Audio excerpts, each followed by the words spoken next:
in your heart, and this is it. And this isn't even a poem, honestly, it's a letter. I never intended on memorizing it, but it's how my brain works. So I'm going to give you some background info on it, okay? I think of Facebook as sort of this lousy mortician that is desperately trying to make us all look more alive than we are. And so you got that whole angle of it where it's all, you know, shiny, shiny, fancy, fancy.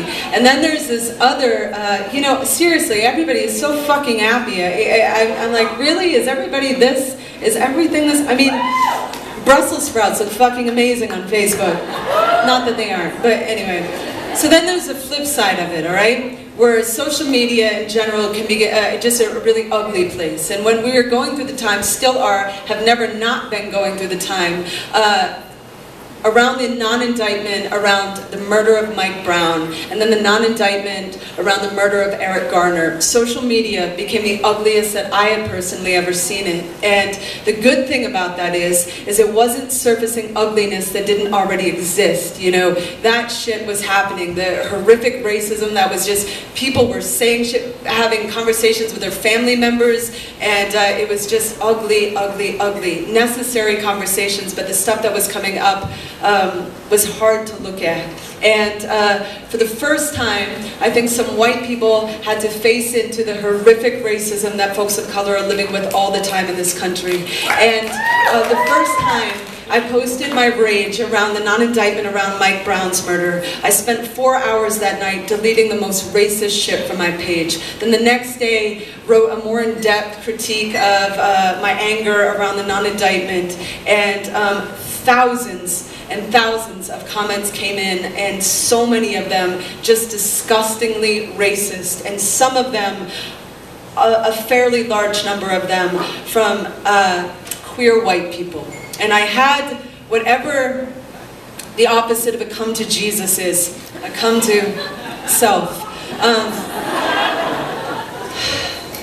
Because for a moment I thought, why is this happening on my page? It was my artist page, and I thought, how could anybody that has ever, you know, followed my work think this shit? Like, say this such horrific stuff. And I had to start unpacking my responsibility as a white person, my responsibility as a white person with the privilege of a microphone in front of me for a decade, that people ever could come to a show of mine and leave without me speaking to these things is just not acceptable. And I had not lived up, to my responsibility as an ally to folks of color.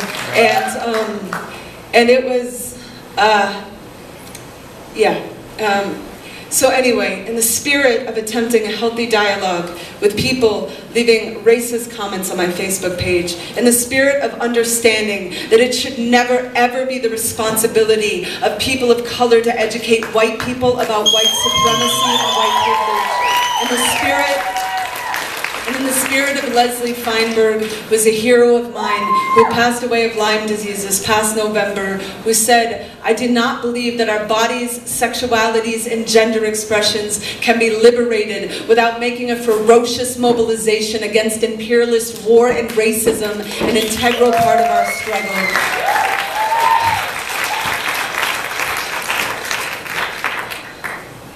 This is a letter to white queers, a letter to myself.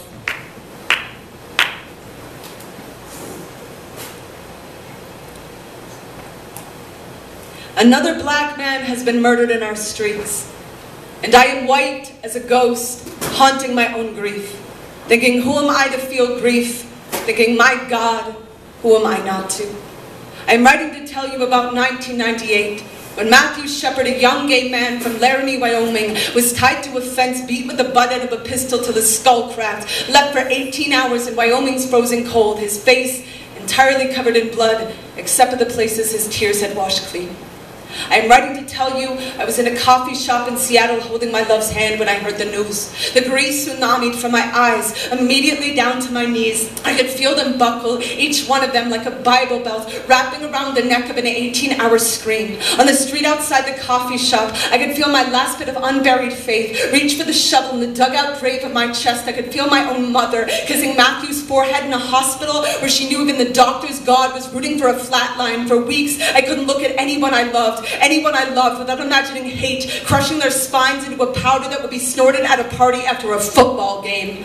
4 months prior, James Byrd Jr., a black man from Jasper, Texas, had been chained to the back of a truck, dragged for 3 miles along the concrete, conscious the entire time, till his head was severed and his remains were found in 81 separate places along the side of the road.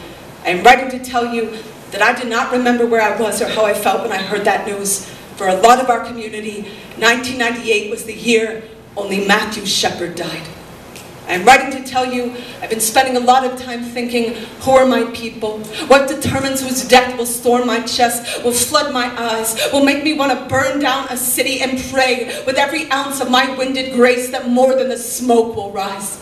Last year, an older gay man in my neighborhood shot himself in his head in his own bed. After his family refused to attend his funeral, refused to collect his belongings, the mattress was hosed off, tossed in the backyard, and his house was foreclosed. I heard a rumor that the house was going to sell for an incredible deal. I immediately imagined flocks of straight people going on and on about how his grave would look fabulous with a granite countertop. I kept picturing the holiday party they would throw in the bargain of his unlivable pain, his life nothing but a stain to them, nothing but something to scrub into the rug in the new nursery. I had walked by his house for weeks, imagining an SUV full of soccer cleats running back and forth over his ghost in the driveway. I had been up all night picturing what I would say to whatever thief would have the audacity to rip up his garden and plant Bermuda grass when I finally said to my friend, you know, I have been writing for 16 years and the word gentrification has never made it into a single one of my poems. Who are my people? Where is my rage when they are stealing brown and black people's homes?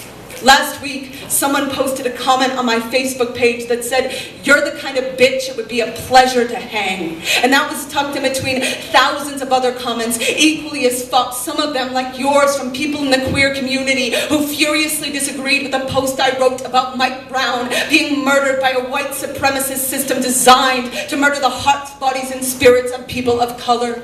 Something sickening to stomach in this life is the fact that we are all going to learn and grow at a pace that will hurt people, but I am writing to tell you I am furious with my own pace, furious that I've been holding the candlestick of a microphone for this many years and have it burn this far down without shining a hell of a lot more light on the truth of what I know white is. You want to know what white is?